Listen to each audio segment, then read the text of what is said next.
po, babae, Texas. Ayan. Linisin natin yung mukha kasi. Ayan, tingnan mo ko. Binigyan ko sila ng mangga. Kakawala pa. Binigyan ko sila ng mangga eh. Kung ano yung ano. Taba. Grabe ang taba. Ayan. Linisan muna natin yung mukha. Para gumanda na naman yung mukha niya. Taba. Oh. Mga 2 buwan. Papalahian ko na to. Pwede na to. 2 buwan. Dapat pala hinihiwa ko yung mangga sa gitna. Kasi binibigay ko ng buo eh. Tapos pag nabubutasan nila, sinusuot sa ulo nila. Ang taba, ang hirap hawakan. Yan mga kaidolo. Linisan lang natin. Nakakano ako eh. Naka-6 na manok nang nilinisan ko yung mukha niya. Meron pa akong 5 pa uli lilinisan. Yung isa hindi ko naman binigyan ng mangga, ayaw niya. Bali yan po. Texas po siya mga kaidolo. Purong Texas.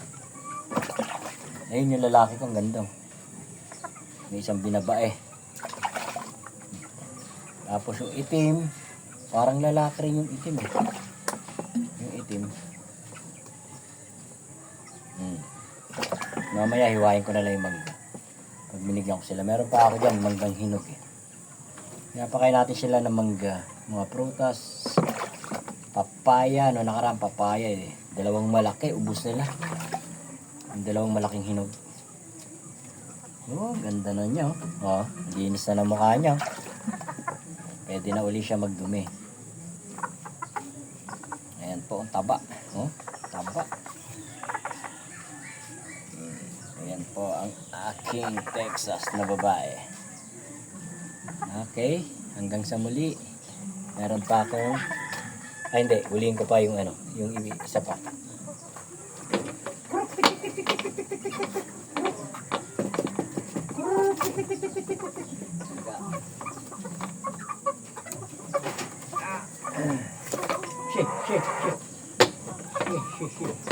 Ito pa yung isa, kamukha niya. Ayun, marami rin yung mukha oh. Linisan natin. Napataba ng manok ko ah.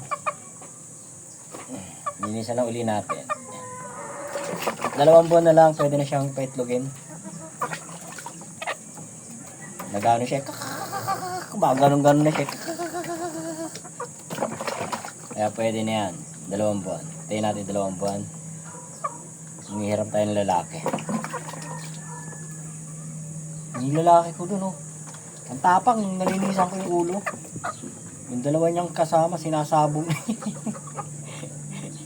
Nung nano ako yung ano niya, yung mukha niya. Biglang tumapang. Linisan lang natin para magandang tingnan. Ano siya, malagkit na malagkit sa mangga. Yung sinisisid, pag nabubutas kasi nila, tapos pinipilit nilang op. Taba mga kaidolo.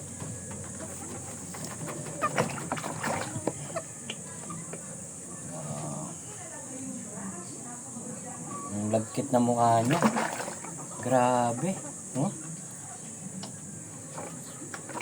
Hatiin ko mamaya sa 2. Hindi ko ibibigay ng buo. Para hindi na magdumi. Magdudumi yung mukha. Okay na siya. Ayan na mga kaidolo. Okay na. Bye-bye you.